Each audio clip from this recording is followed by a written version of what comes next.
Avec ce 15e épisode, nous rentrons ensemble dans la dernière ligne droite de cette affaire des poisons, et croyez-moi, l'horreur va crescendo. On sait aujourd'hui que beaucoup de vices sont exposés au grand jour, condamnés pour certains et punis par la loi comme par l'opinion publique. Mais il y en a d'autres qui demeurent et vivent en secret, même chez ceux qui devraient être les garants de la droiture et de l'excellence de l'âme. Je veux bien sûr parler des ecclésiastiques.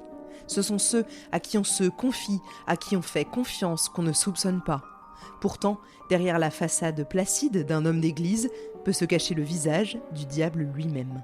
Je suis Camille Debreuil et je vous raconte aujourd'hui les crimes oubliés du prieur de Montgomery.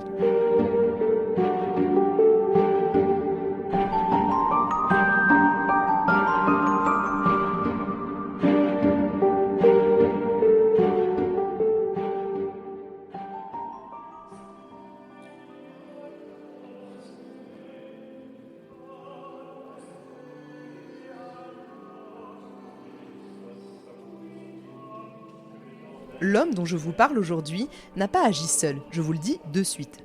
Il est à la tête d'horribles actes, mais ne faut-il pas toujours des petites mains pour bien faire le sale boulot ? L'abbé Guibourg, c'est le nom de ce fameux prieur qui est en quelque sorte son nom de scène. Il devient après la Fronde l'aumônier de la chapelle du comte François de Montgomery, au château de Villebouzin près de Montlhéry. Il a ensuite servi plusieurs églises à Paris, sans oublier l'hôtel Saint-Marcel de la basilique royale de Saint-Denis. Guibourg n'est donc pas un petit prêtre de province, mais un homme d'église extrêmement respecté. Tout le monde s'accorde pour dire que c'est un prêtre dévoué et très pieux, d'une haute valeur morale. Certains iront même jusqu'à dire que c'est un pilier de l'église. Ce que ne savent pas tous ces gens qui l'encensent, c'est que l'ecclésiastique mène en fait une double vie. C'est un ami de longue date de l'empoisonneuse Lavoisin et il est en commerce avec elle depuis longtemps. À côté de ça, pendant plus de 20 ans, il est en relation avec une fille de Montlhéry, Jeanne Chanfrein. Elle lui fait 7 enfants et plusieurs disparaissent. Au moment des faits, il est soupçonné de les avoir fait disparaître et même de les avoir sacrifiés lui-même. Quand l'araignée l'arrête, il est à la limite de la schizophrénie, un jour repentant, un jour à vociférer des menaces de mort et de damnation contre tous ceux qui cherchent à lui faire du tort. Guibourg se livrait en fait à toutes sortes de sacrilèges mêlés à une bonne dose d'obscénité.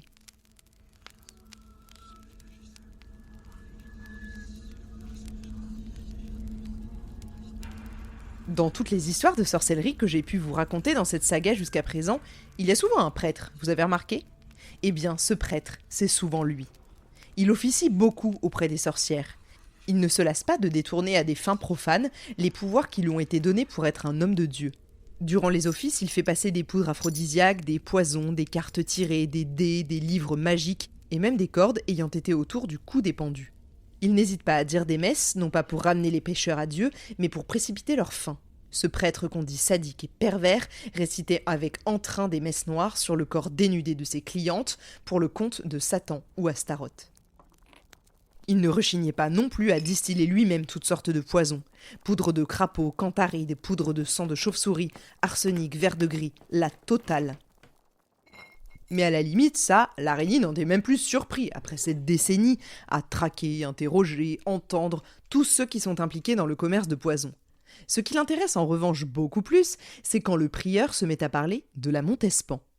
Un peu indirectement d'abord, il explique qu'il a rencontré à Montlhéry un dénommé Leroy, qu'il avait sollicité un bon moment pour qu'il dise une série de 3 messes noires aux intentions de Madame de Montespan. Un autre homme, quelque temps plus tard, lui avait demandé la même chose et on lui avait promis 50 pistoles pour faire le boulot. Et bien sûr qu'il accepte. La première de ces messes est dite dans la chapelle du château entourée de douves profondes de Villebouzin près de Montlhéry. C'est entre Paris et Orléans. Là, il récite la messe sur le corps d'une femme dénudée, mais qui conserve quand même sa coiffe baissée qui lui couvre le visage et la moitié d'un sein. Le prêtre avait payé 1 écu pour acheter un petit enfant qu'il égorge et offre au diable.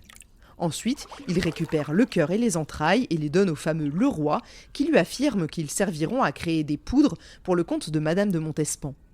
Durant l'office, le prieur répète le texte qu'on lui a donné. « Astaroth, Asmodée, prince de l'amitié, je vous conjure d'accepter le sacrifice que je vous présente de cet enfant pour les choses que je vous demande, qui sont que l'amitié du roi et du dauphin me soit continuée, et être honoré des princes et princesses de la cour, que rien ne me soit dénié de tout ce que je demanderai, tant pour mes parents que pour mes serviteurs. » Est-ce qu'il fallait vraiment sacrifier un gamin pour accéder à une telle requête ? L'histoire dit que oui.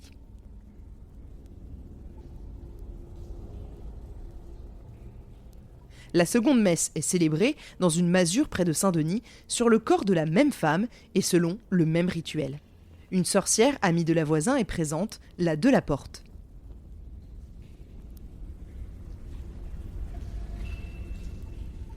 La troisième messe doit avoir lieu à Paris même. Guibourg a rendez-vous près de l'hôtel de ville et un carrosse l'attend. Là, un homme armé de pistolet lui bande les yeux et le ramènera ensuite exactement au même endroit.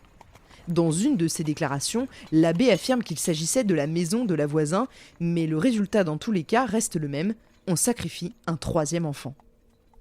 L'époque de ces 3 messes est un peu mal connue et c'est tout le problème. Le prieur ne se souvient pas bien, il parle d'il y a à peu près 7 ou 8 ans, puis le lendemain ça passe à 13 ou 14 ans, il ne sait plus bien.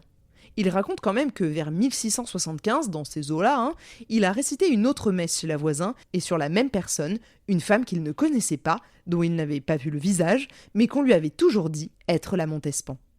Il donne une copie d'un pacte au diable qui dit à peu près ceci. « Je demande l'amitié du roi et celle du dauphin, et qu'elle me soit continuée, que la reine soit stérile, que le roi quitte son lit et sa table, pour moi, et que j'obtienne de lui tout ce que je lui demanderai pour moi et mes parents, que mes serviteurs et mes domestiques lui soient agréables, chéris et respectés des grands seigneurs, que je puisse être rappelé au conseil du roi et savoir ce qui s'y passe, et avec cette amitié redoublant, plus que par le passé, le roi quitte et ne regarde plus la Vallière, et que la reine étant répudiée, je puisse épouser le roi. » Bon, ça vaut ce que ça vaut ce pacte, c'est vrai que là c'est quand même ultra compromettant pour la Montespan, qui aurait en effet à une époque tout intérêt à évincer sa rivale la Vallière. On arrête alors les sorcières qui auraient aidé le prieur dans son entreprise. Il s'agit donc de la Porte et de la Pelletier. Les 2 sorcières nient connaître l'homme, et surtout avoir pris part à ce genre de messe. Ça vous étonne ? Celle qui en revanche acquiesce pour les messes noires et la présence de la Montespan, c'est Marie-Marguerite Monvoisin, la fille de la voisin. Elle explique qu'il y a aussi eu des messes en présence de la dame des œillets, dont je vous ai parlé dans les épisodes précédents, et que c'était pour souhaiter surtout le malheur du roi. Elle donne même des détails. Accrochez-vous. Durant ses offices, la désœillée aurait mélangé son sang menstruel avec le sperme d'un lord anglais qui l'accompagnait, tout ça mixé avec de la poudre de sang de chauve-souris et un peu de farine. Une vraie recette de gâteau. Ensuite, le tout est mis dans une fiole et la désœillée l'emporte avec elle. La fille de la voisin explique qu'à chaque fois, c'est à peu près le même rituel. Le prieur emmenait un enfant né avant terme et, habillé d'un long chasuble blanc entouré de chandeliers, il l'égorgeait dans une bassine.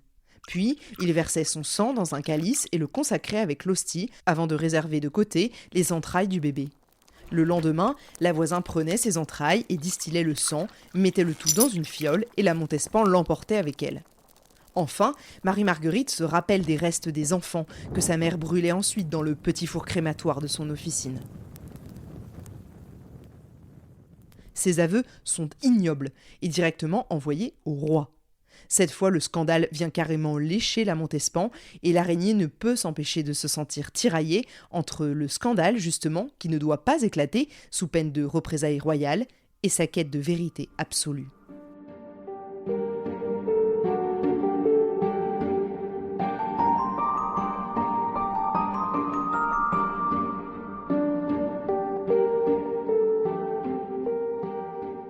Je ne vous ai pas menti, cet épisode est peut-être le plus dégueulasse depuis le début de cette saga. Mais il n'y a pas que le prieur qui soit au cœur du scandale des sacrifices. Je ne sais pas si vous vous souvenez d'elle, mais lorsque j'ai évoqué la bande des alchimistes de Devanens, je vous ai aussi parlé d'une femme qui s'appelait Madeleine Chaplain. Pour vous rafraîchir la mémoire, c'était simplement la femme qui avait accueilli Devanens et sa troupe chez elle, dans sa maison de la Croix-Faubin, afin qu'ils puissent y créer de la fausse monnaie et chercher la pierre philosophale en toute tranquillité. Le valet de Devanens avait mis feu à la baraque et finalement, Madeleine Chaplain les avait fichus dehors. Eh bien, sachez que cette femme n'a pas accueilli des alchimistes empoisonneurs chez elle pour rien. Elle fait aussi partie du troupeau. C'est le jour où Françoise Filastre, dite la Filastre, rentre au service de cette Madeleine, qu'elle commence à fréquenter le milieu criminel. Sa maîtresse, Chapelain, n'hésite pas à traîner avec le magicien Le Sage et son compère, le père Mariette.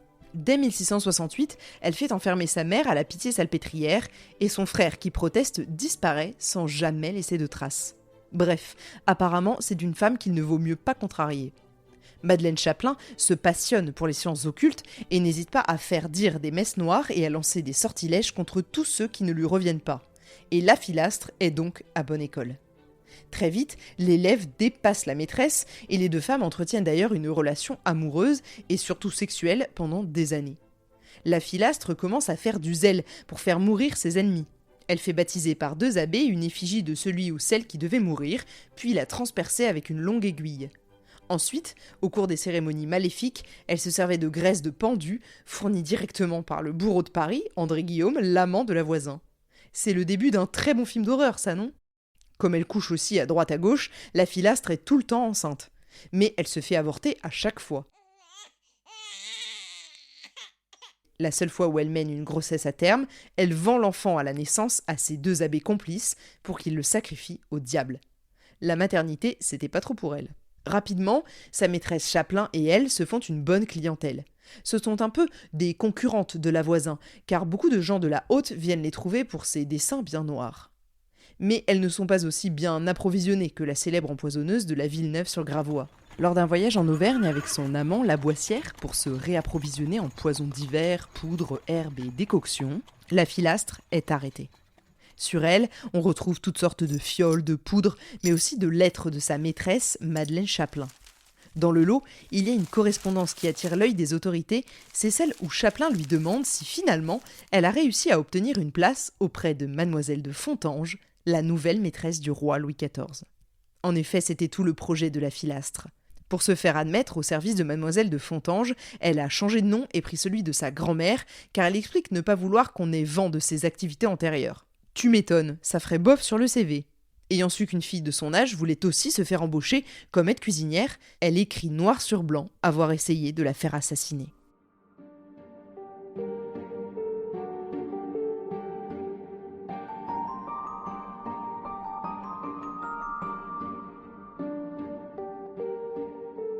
Même avec les lettres sous les yeux et tout ce qu'on a retrouvé sur elle, la Philastre nie les faits, ni avoir voulu trouver une place auprès de Mademoiselle de Fontanges, ni même avoir participé à quelconque messe noire. Emprisonnée, son état de santé se dégrade très rapidement, mais l'araignée ne veut pas agir sans autorisation du roi. Rappelez-vous, tout doit être validé par la main royale. Sauf que le souverain n'est pas là, parti quelques jours pour célébrer les noces du dauphin. Il souhaite cependant que le procès s'ouvre, et ce, malgré son absence. Ce que le roi ne veut pas, c'est que les condamnés de l'affaire des poisons aient le temps de mourir avant d'avoir été jugés pour de bon. Tous les magistrats ont peur d'une seule chose, qu'on reparle de la Montespan, qu'elle soit à nouveau mise en cause. Et c'est le cas. On attrape d'autres complices de la bande, et ils corroborent les dires. La Philastre était venue les chercher à plusieurs reprises et avait emporté plusieurs paquets contenant diverses poudres pour le compte de la Montespan, apparemment des aphrodisiaques puissants, car la maîtresse du roi disait avoir été déçue de celles prodiguées par la voisin, qui s'était avérée inefficace. Sauf que la Philastre et sa maîtresse refusent cette version des faits et expliquent que les voyages qu'elles ont pu effectuer, notamment en Normandie, étaient pour le compte de Madame de Vivonne, pour se faire aimer du roi et éloigner la Montespan justement. Bon, elle charge une autre nana quand même. Il y a donc 2 équipes à partir de là. D'un côté, la voisin et Guibourg, le prieur de Montgomery, qui agissent pour la Montespan. Et de l'autre, la Philastre et sa maîtresse Madeleine Chapelain, qui agissent contre la Montespan. Et soi-disant pour le compte de Madame de Vivonne. Ça fait beaucoup de morts, de sacrilèges et de nouveau-nés sacrifiés, tout ça. La Philastre est condamnée au bûcher, mais avant ça, vous commencez à avoir l'habitude, la torture. Et là, avec les brodequins qui lui broient la chair des jambes, elle avoue tout. C'est bien sa maîtresse Madeleine Chapelain qui l'a fait agir, et elle-même agissait pour le compte de la Montespan, pas pour Madame de Vivonne. Retournement de situation, donc. Le plan était d'empoisonner Mademoiselle de Fontanges et de remettre la Montespan dans les bonnes grâces du roi. C'est pour ça que sa maîtresse voulait la placer chez de Fontanges. On la confronte avec sa maîtresse, elle réitère ses aveux. Mais à quelques heures d'être tuée, elle demande à parler à l'araignée en personne et revient sur tout. Elle explique qu'elle voulait juste sortir de la torture. Le lendemain, elle est brûlée vive et on considère quand même qu'il faut faire comparaître la Montespan devant les juges. Le scandale que le roi a toujours voulu éviter se profile. Le jour même de l'exécution de la Philastre, Louis XIV donne l'ordre au président de la Chambre de cesser sur le champ toutes les séances d'interrogatoire et de stopper tous les procès en cours. Jamais dans l'histoire judiciaire ça ne s'était produit. Louvois, le ministre de la Guerre, interroge alors lui-même la dame de compagnie de la Montespan, mademoiselle des œillets, avec en main les éléments recueillis par l'araignée. Mais au moment où la Desœillets est reconnue par tous les prisonniers qui l'accusent, Louvois étouffe l'affaire et stoppe net les démarches. Le roi, encore, ne s'est pas résolu à arrêter la suivante de sa maîtresse. La plupart des interrogatoires des proches du roi Soleil ont, comme je vous l'ai dit, été consignés à part, ainsi que les rapports de ces interrogatoires et de ces enquêtes. La plupart ont été détruits, mais dans les archives de la Bastille retrouvées par le conservateur M. Ravesson se trouvent pas mal de notes personnelles prises par l'araignée. Et dans ce qu'on a retrouvé de ces affaires, on se rend compte que le lieutenant de police était tout de même convaincu de la culpabilité de la Montespan. Pour lui, elle est coupable d'avoir participé à des cérémonies sacrilèges, d'une tentative de crime pour avoir essayé d'assassiner mademoiselle de Fontanges à plusieurs reprises, de crimes multiples pour avoir consenti au massacre de nouveau-nés au cours de messes noires, et même d'un crime de lèse-majesté pour avoir donné à son souverain des poudres et cherché à l'empoisonner avec le billet imprégné par l'intermédiaire de la voisin. Voilà ce qu'il dit au roi. Même si Colbert essaie, avec les 2 mémoires qu'il rédige pour le roi, de discréditer les dires des accusateurs de la Montespan, l'araignée implore le roi, qui désire mettre un terme définitif à la chambre ardente, de continuer de juger ceux qui doivent l'être. Je vous l'ai dit, l'araignée a un haut sens de la justice et ne supporte pas que la vérité soit ainsi étouffée. Soit, Louis XIV accepte, mais il les jugera lui-même. Ainsi, la Desœillets et la Montespan ne seront pas contraintes de venir s'expliquer. Ce sera un secret d'État. Avec cette décision du roi de rendre finalement l'énigme Montespan secret d'État, peut-être ne veut-il simplement pas s'avouer que sa maîtresse a pu prendre part de manière centrale à cette affaire des poisons. Durant des années encore, il la garde auprès de lui, même si, après divers aveux de la Philastre, du prieur de Montgomery et de la fille de la voisin, la superbe de sa maîtresse a perdu son éclat.